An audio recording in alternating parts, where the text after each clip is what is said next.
하나님과 같이 됨. 서양이나 동양을 막론하고 종교에서 공통적으로 나타나는 가장 흔한 이미지 중 하나는 신을 아버지나 어머니로 인간을 신의 자녀로 묘사하는 것이다. 수많은 사람들이 신을 아버지나 어머니로 여기며 신께 기도드리고 평화를 증진하기 위해 모든 사람들 간의 형제애와 자매애를 기원하며 신의 모든 자녀는 큰 가치를 지니고 있다는 강한 신념 아래 지치고 힘든 사람들에게 도움의 손길을 내민다. 하지만 다양한 종교의 사람들은 신과 인간 사이의 부모-자식 관계를 서로 다른 방식으로 이해한다. 어떤 이들은 하나님의 자녀라는 말을 마치 육신의 아버지의 인도를 받아들이는 것처럼 하나님의 인도를 받아들이는 사람들만을 위한 명예로운 칭호라고 이해한다. 많은 이들이 신과 인간의 관계를 부모-자식 관계로 표현하는 것에 대해 자신의 창조물에 대한 신의 사랑과 그분의 지지와 보호에 의지하는 인간의 모습을 묘사하는 비유라고 생각한다. 후기 성도는 모든 사람을 완전하고 온전한 의미에서 하나님의 자녀로 본다. 후기 성도는 모든 사람이 그 태생과 본성과 잠재력에서 신성하다고 여긴다. 각 사람에게는 영원한 본질이 있으며 그들은 모두 하늘 부모의 사랑하는 영의 아들과 딸이다. 사람은 각자 신성한 잠재력을 지니고 있으며 그의 융화하는 삶을 살 것인지 아니면 반하는 삶을 살 것인지를 선택해야 한다. 모든 사람은 예수 그리스도의 속죄를 통해 완전을 향해 발전하여 궁극적으로 자신의 신성한 운명을 실현할 수 있다. 자녀가 시간이 흐름에 따라 부모의 품성을 발현할 수 있게 되는 것처럼 인간이 물려받은 신성한 본성은 발전하여 하나님 아버지의 신성과 같이 될 수 있다. 자녀들에게 있는 그 신성을 함양하려는 하나님의 소망은 교회 회원들에게 가장 많은 영감을 주고 동기가 되며 그들을 겸손하게 하는 그분의 속성 중 하나이다. 하나님의 사랑 넘치는 부모 역할과 인도를 통해 자발적이고 순종적인 자녀는 각각 그분의 충만함과 영광을 받을 수 있게 된다. 이러한 사실은 후기 성도가 다른 사람들을 바라보는 방식을 변화시킨다.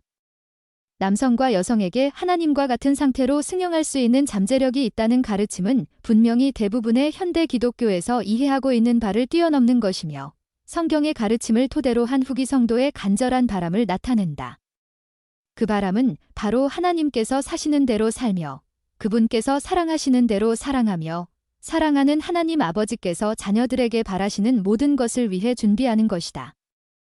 성경에는 인간의 신성한 잠재력에 대해 어떻게 나와 있는가, 인간이 하나님과 같이 될 수 있음을 시사하는 몇몇 성경 구절이 있다. 인간이 하나님을 닮았다는 것은 창세기 1장의 다음과 같이 강조되어 있다. 하나님이 이르시되 우리의 형상을 따라 우리가 사람을 만들자 하시고 하나님이 자기 형상 곧 하나님의 형상대로 사람을 창조하시되 남자와 여자를 창조하시니라. 아담과 이브가 선악을 알게 하는 나무의 열매를 먹은 뒤 하나님께서는 그들이 우리 중 하나같이 되었으니라고 말씀하셨으며 이는 하나님과 같이 되는 과정이 이미 시작되었음을 암시한다. 구약전서 후반에 있는 시편을 보면 내가 말하기를 너희는 신들이며 다 지존자의 아들들이라 오는 구절이 있다. 신약전서에도 역시 이 교리를 가르치는 구절들이 있다. 예수께서는 내가 사람이 되어 자칭 하나님이라 함이로라 라는 이유로 신성을 모독했다는 비난을 받으실 때 시편을 인용하며 이렇게 대답하셨다. 너희 율법에 기록된 바 내가 너희를 신이라 하였노라 하지 아니하였느냐. 예수님은 산상수훈에서 제자들에게 하늘에 계신 너희 아버지의 온전하심과 같이 너희도 온전하라고 명하셨다. 또한 사도 바울은 우리가 신성한 성품에 참여하는 자가 될 수 있다는 구주의 보배롭고 지극히 큰 약속을 언급하였다. 사도 바울은 우리가 하나님의 소생이라고 가르쳤으며 우리가 하나님의 자녀이면 또한 상속자 곧 하나님의 상속자요 그리스도와 함께 한 상속자임을 강조했다. 요한계시록에는 이기는 그에게는 내가 내 보좌에 함께 앉게 하여 주기를 내가 이기고 아버지 보좌에 함께 앉은 것과 같이 하리라 라는 예수 그리스도의 약속이 나와 있다. 이 구절들은 다른 방식으로 해석될 수 있다. 하지만 조셉 스미스가 받은 명확한 계시를 통해 이 구절들을 볼 때 후기 성도는 이 구절들이 인간의 신성한 본질과 잠재력을 직접 나타낸다고 이해한다. 다른 많은 기독교인들은 이 동일한 구절을 훨씬 은유적으로 해석하는데 이는 그들이 신약전서에 설명된 시기 이후 오랜 시간에 걸쳐 전개된 교리적 해석을 통해 성경을 대하기 때문이다. 기독교사에서 신성에 관한 관념은 어떻게 바뀌어 왔는가? 후기 성도의 믿음은 많은 현대 기독교인들에게보다는 초기 세대의 기독교인들에게 좀 더 익숙하게 느껴질 수 있다. 초기 기독교 시대에 영향력 있는 신학자 및 교사들은 인간이 신성한 존재가 될 수 있다는 관념에 찬성했다. 현대의 한 학자는 그리스도의 사망 이후 1세기 동안 있었던 신화론의 편제, 즉 인간이 하나님이 될 수 있다는 가르침을 언급했다. 서기 202년경에 사망한 고대 교부 이레네우스는 예수 그리스도께서 그분의 무한한 사랑을 통해 우리가 그분과 같은 상태가 될 수 있게 하시려고 우리와 같은 상태가 되셨다고 가르쳤다. 알렉산드리아의 클레멘스 서기 약 150에서 215년경 는 사람이 어떻게 하나님이 될 수 있는지를 배우게 하시려고 하나님의 말씀이 사람이 되셨다고 기록했다. 바실리우스 서기 330에서 379년 역시 이 가능성, 즉 단지 하나님과 같이 되는 것이 아니라 가장 높으신 하나님이 되는 것을 높이 평가하고 가르쳤다. 초기 교부들이 말한 하나님이 될 수 있다는 것의 정확한 의미는 해석하기 나름이지만 신이 될 수 있다는 가르침이 로마 후기 시대에 좀 더 논쟁거리가 되었으며 중세 시대에 이르러서는 흔치 않은 일이 되었음은 분명하다. 신이 될 수 있다는 가르침에 대한 교부의 반박이 처음 알려진 것은 5세기였다. 6세기에 이르러서는 하나님이 될 수 있다는 가르침은 위위, 디오니시우스 서기 약 500년경 가 내린 다음 정의에 나온 것처럼 그 범위가 좁게 한정되어 나타난다. 신이 될 수 있다는 것은 가능한 만큼 하나님을 닮아 그분과 하나가 되는 것이다. 이러한 믿음은 왜 점차 자취를 감추게 되었는가? 세상의 창조에 관한 관점이 바뀜에 따라 인간의 잠재력에 대한 시야도 점차 좁혀졌을 수도 있다. 창조에 관한 초기 유대인 및 기독교 기록을 보면 하나님께서 기존 물질들로 세상을 조직하셨다고 간주하며 그러한 생명을 유지하는 체계를 갖추신 하나님의 선하심을 강조하고 있다. 하지만 2세기에 갑자기 등장한 새로운 철학적 사고는 하나님께서 EX 나이하일로 무에서 우주를 창조하셨다는 교리의 발전으로 이어졌다. 이는 결국 기독교 세계에서 창조에 관한 지배적인 가르침이 되었다. 하나님의 권능을 강조하기 위해 많은 신학자들은 그분께서 존재하셨던 한 아무것도 존재할 수 없었다고 주장했다. 기독교계에서는 하나님께서 원래 철저히 혼자이셨음을 주장하는 것이 중요하게 되었다. 크리에이션 EX 나이하일로 무로부터의 창조는 하나님과 인간 사이의 간격을 더욱 넓히게 되었다.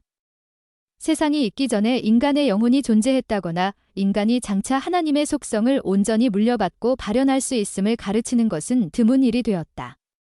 점차적으로 인간의 도덕적 타락과 창조주와 피조물 간의 엄청난 간극이 점점 더 강조됨에 따라 신이 될 수 있다는 개념은 서양 기독교에서 그 자취를 감추게 되었다.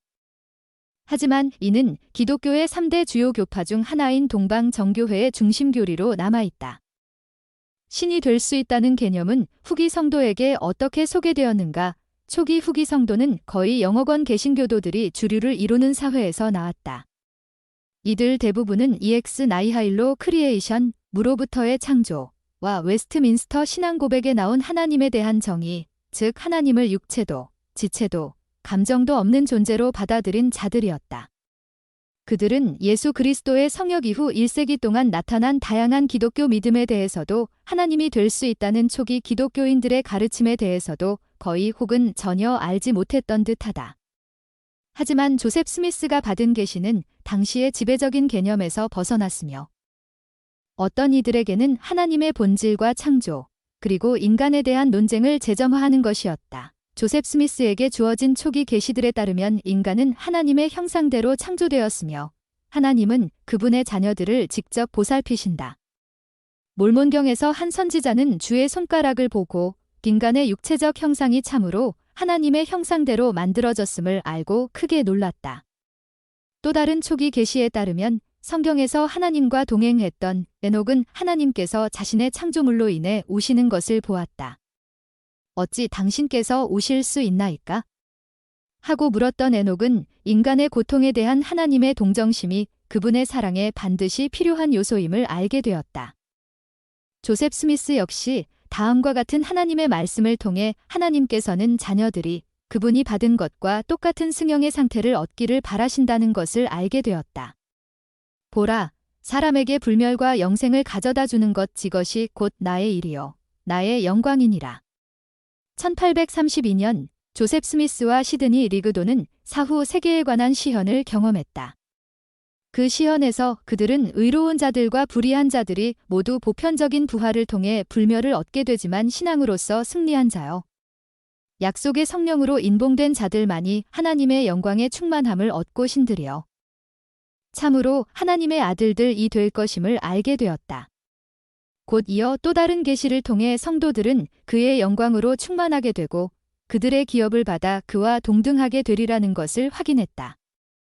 후기 성도에게 승형이라는 단어는 하나님의 자녀로서 완전한 상속을 받는 영광스러운 보상을 나타낸다.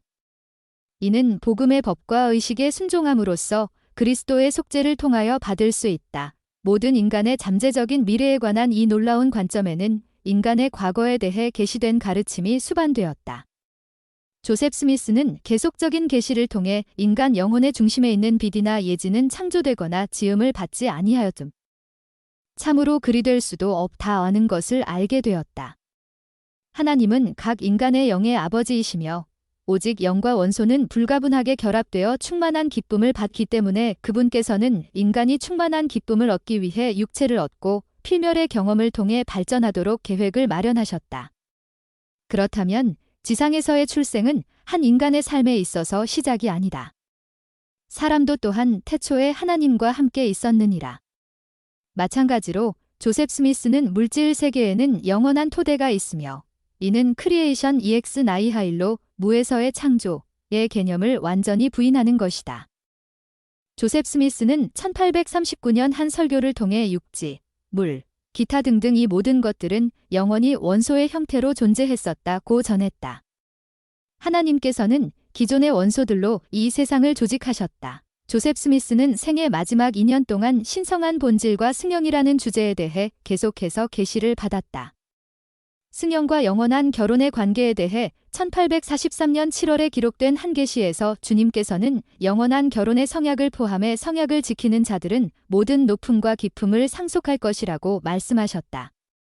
또한 이 계시에는 그때의 그들은 신이 되리니 이는 그들에게 끝이 없음이며 그들은 영원 무궁하도록 자손이 계속되리라고 나와 있다. 이듬해 4월 그는 하나님과의 관계가 지금보다 더 가까웠던 적이 없었음을 느끼며 교회 대회에 모인 성도들에게 하나님의 본질과 인간의 미래에 대해 말씀했다. 이때 조셉 스미스는 한 달 전에 예기치 않게 세상을 떠난 킹 폴레트라는 교회 회원의 죽음에 대해서 회고하는 기회도 가졌다.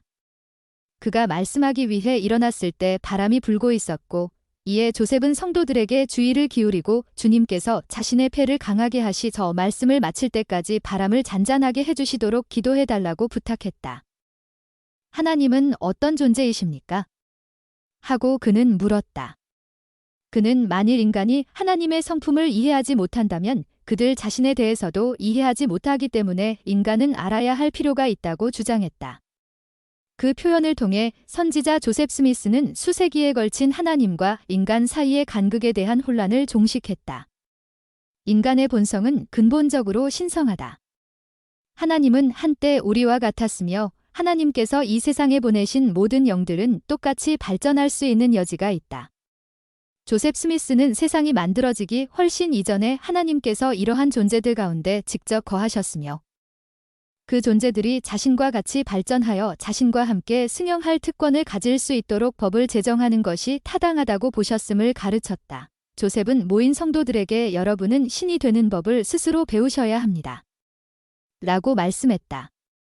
그렇게 하기 위해 성도들은 하나님의 성품, 즉 하나님과 같이 되는 법을 배워야 했다. 이는 계속 진행되는 과정이며 인내심, 신앙, 지속적인 회개, 복음 계명에 대한 순종, 그리스도에 의지하는 것 등을 필요로 한다. 사다리를 오르는 것처럼 복음의 첫째 되는 원리를 배우고 때가 되면 복음의 마지막 원리를 배울 수 있을 때까지 필멸의 지식의 한계를 넘어서 계속되어야 한다. 이 지상에서 모든 것을 다 이해할 수는 없습니다. 라고 조셉은 말했다. 모든 것을 이해하려면 죽음 이후에도 오랜 시간이 걸릴 것입니다. 선지자 조셉이 대회에서 말씀한 것은 이것이 마지막이었다. 석 달 뒤 카테지 감옥을 기습한 폭도들로 인해 조셉과 그의 형 하이럼은 순교했다. 조셉 스미스 이후 교회에서는 신성한 본질에 대해 어떻게 가르쳐 왔는가? 킹 폴레트 설교로 알려진 그 가르침 이후 교회에서는 인간이 승형 및 하나님과 같은 성품으로 발전할 수 있다는 교리를 가르쳐 왔다. 제5대 교회 회장인 로렌조 스노우는 대구법을 사용해 다음과 같은 유명한 시를 지었다.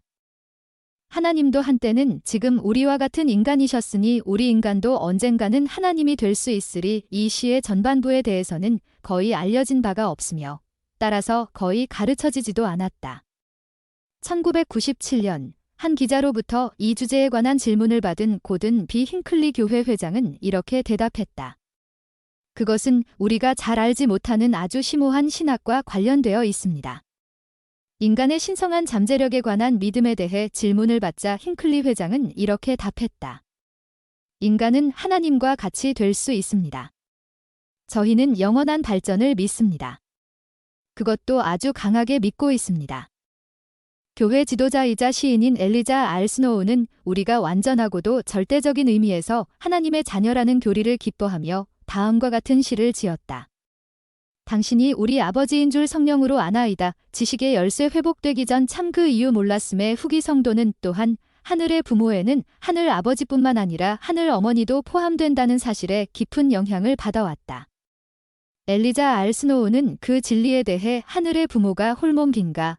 라고 물으며 아니요라는 대답을 다음과 같이 표현했다. 어머니 역시 계심을 영원한 진리 말 안에 이 지식은 후기 성도의 믿음에 중요한 역할을 한다. 12사도 정원회의 델린 H. 옥스 장로는 이렇게 말했다. 우리의 신학은 하늘 부모에게서 시작되었고 가장 큰 소원은 그분들처럼 되는 것입니다. 인간의 신성한 본질과 승형을 위한 잠재력은 연차 대회 말씀, 교회 잡지 및 기타 교회 자료들을 통해 계속 가르쳐지고 있다. 신성한 성품은 교회 청려 프로그램의 8가지 핵심 가치관 중 하나이다. 인간의 신성한 혈통, 본질 및 잠재력에 관한 가르침은 가족, 세상에 전하는 선언문에 잘 나와 있다. 신성한 본질과 승형은 교회의 필수적이면서도 소중한 가르침이다. 승형을 믿는 후기 성도는 다신론자인가? 인간이 신이 되기 위해 노력해야 한다는 교리는 일부 사람들에게 신의를 다투는 고대 판테온을 연상시킬 수도 있다. 그러한 이미지는 후기 성도 교리와 맞지 않는다. 후기 성도는 하나님의 자녀들이 언제나 그분을 섬길 것을 믿는다. 우리의 발전은 우리 아버지이자 하나님이신 그분의 정체성을 결코 바꾸지 않을 것이다. 실제로 우리가 승형하여 아버지와 누리는 영원한 관계는 그분께서 우리에게 바라시는 충만한 기쁨의 일부가 될 것이다. 후기 성도는 또한 근본적으로 신의 화합을 강하게 믿는다. 그들은 아버지 하나님과 아들 예수 그리스도, 그리고 성신이 별개의 존재이기는 하지만 목적과 교리에서 하나가 된다고 믿는다. 후기 성도는 예수님이 그분의 제자들을 위해 드린 다음 기도를 그와 같은 의미로 조명한다. 아버지여, 아버지께서 내 안에, 내가 아버지 안에 있는 것 같이 그들도 다 하나가 되어 우리 안에 있게 하소서. 인간이 하나님의 선하심에 부합되지 않는 삶을 산다면 그들은 하나님의 영광에 이를 수 없다. 조셉 스미스는 하늘의 권능은 의의 원칙이 아니고서는 통제되거나 다루어질 수 없다고 가르쳤다. 인간이 하나님의 이타적인 목적과 표준을 저버릴 때 여러 하늘은 스스로 물러가며 주의 영은 심히 슬퍼하게 된다. 교만은 발전과 양립할 수 없으며 승형을 이룬 존재들 간의 분열은 불가능하다. 후기 성도는 승형을 어떻게 바라보는가? 현실에 대한 인간의 개념은 어쩔 수 없이 필멸의 세계에 제한되어 있기 때문에 여러 종교들은 영원한 영광에 대한 자신들의 비전을 적절하게 설명하려고 노력한다. 사도 바울이 기록한 것처럼 하나님이 자기를 사랑하는 자들을 위하여 예비하신 모든 것은 눈으로 보지 못하고 귀로 듣지 못하고 사람의 마음에 생각하지도 못하였다. 이러한 한계 때문에 구원에 대한 이미지는 대중문화상에서 표현될 때 희화되기 쉽다. 예를 들어 구원이 가져다주는 깊은 평화와 넘치는 기쁨에 대한 경전 구절은 잘 알려진 대로 죽은 뒤 구름 위에 앉아 하프를 연주하는 사람의 이미지로 흔히 묘사되곤 한다. 후기 성도의 승용에 대한 교리 역시 마찬가지로 미디어상에서 각자 자기의 행성을 받는 사람들의 우스꽝스러운 이미지로 곧잘 격화된다. 대부분의 기독교인들이 영감에 찬 음악을 통해 영원한 구원에 대한 기쁨을 조금이나마 느낄 수 있다고 할지라도 구름과 하프가 영원한 기쁨을 나타내기에는 만족스러운 이미지라고 할 수 없다.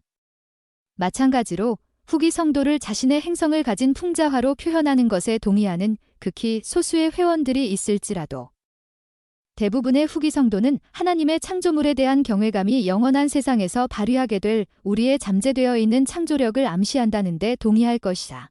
후기 성도는 필멸의 경험에서 거룩한 것들에 대한 관점으로 승영을 바라본다. 그들은 자녀를 낳고 양육하는 기쁨과 그 자녀들에 대해 느끼는 강한 사랑 안에서 타인에 대한 온정적인 봉사를 통해 도움의 손길을 전하려는 자연스러운 욕구 안에서 예기치 않게 세상의 아름다움과 질서에 마음을 빼앗긴 순간에 신성한 성약을 맺고 지킴으로써 얻는 확고한 느낌을 통해 신성의 씨앗을 확인한다. 교회 회원들은 승영에 대해 그들이 무엇을 얻게 될지보다는 지금 그들이 맺고 있는 관계와 그 관계가 어떻게 정화되며 발전할 수 있는지를 더 생각한다. 경전에는 이러한 가르침이 나온다. 여기에서 우리 가운데 존재하는 것과 똑같은 사귐이 그곳에서도 우리 가운데 존재하리라. 다만 그 사귐에는 지금 우리가 향유하지 못하는 영광, 곧 영원한 영광이 수반되리라. 승영에 관한 가르침이 전반적으로 후기 성도들의 믿음에 얼마나 중요한가, 인간에게 신성한 본질과 미래가 있다는 가르침은 후기 성도가 핵심 교리를 바라보는 방식에 영향을 미친다. 아마도 가장 중요한 것은 신성한 본질에 대한 믿음 덕분에 우리가 예수 그리스도의 속죄에 더욱 깊이 감사하게 된다는 것이다. 많은 기독교 신학자들이 인간의 부패 행위를 강조함으로써 구주의 속죄의 위대함을 드러낸 반면 후기 성도는 구주의 속죄를 통해 가능하게 된 인간의 엄청난 잠재력이라는 면에서 그리스도의 속죄의 위대함을 이해한다. 그리스도의 속죄는 죄사함과 사망의 극복을 가능케 할 뿐 아니라 불완전한 관계를 회복하고 성장을 저해하는 영적 상처를 치유하며 사람들이 그리스도의 성품을 키우도록 강화한다. 후기 성도는 오직 예수 그리스도의 속죄를 통해서만 영원한 영광에 대한 확실한 소망을 가질 수 있으며 예수 그리스도를 믿는 신앙, 회개, 침례, 성신의 은사를 받음, 그리스도의 가르침과 모범을 따르며 끝까지 견딤으로써만 그분의 속죄의 권능이 온전하게 적용될 수 있다고 믿는다. 이로써 하나님과 같이 되어 그분의 영광의 충만함에 이른 자들은 예수 곧 자신의 피 흘림을 통하여 이 완전한 속죄를 이루신 새 성약의 중보자 예수를 통하여 온전하게 된 자들로 묘사된다. 인간의 신성한 잠재력에 대한 인식은 또한 후기 성도가 신성한 계명의 중요성, 성전의 역할, 개인의 도덕적 선택의지의 존엄성 등과 같은 복음 원리를 이해하는 데 영향을 미친다. 인간이 실제로 하나님의 자녀라는 믿음은 또한 후기 성도의 행동과 태도를 변화하게 한다. 예를 들어 가벼운 혼전 성관계가 용인되는 사회에서도 후기 성도는 인간의 성관계에 대해 하나님이 주신 유대감과 생식력을 깊이 경외하고 그러한 거룩한 능력을 사용할 때 더 높은 표준을 따르겠다고 다짐한다. 연구에 의하면 후기 성도는 결혼 생활과 부모로서의 역할에 특별히 최우선 순위를 둔다고 한다. 이는 하늘 부모에 대한 강한 믿음과 그 신성을 성취하고자 하는 다짐에서 어느 정도 기인한 결과이다. 결론, 모든 인간은 사랑 충만한 하늘 부모의 자녀이며 그들에게는 신성의 씨앗이 내재되어 있다. 무한한 사랑을 지닌 하나님께서는 자녀들에게 하나님의 은혜와 주 예수 그리스도의 속죄를 통해 그 영원한 잠재력을 함양하도록 권고하신다. 하나님 아버지와 같이 되는 인간의 영원한 잠재력에 관한 교리는 예수 그리스도의 복음의 중심이 되며 충실한 후기 성도들의 마음속에 사랑과 소망, 그리고 감사의 마음을 불어넣는다. 교회는 본 기사에 나오는 내용에 대한 학자들의 공헌에 감사를 표한다. 허락을 받아 그들의 저작물을 사용한다.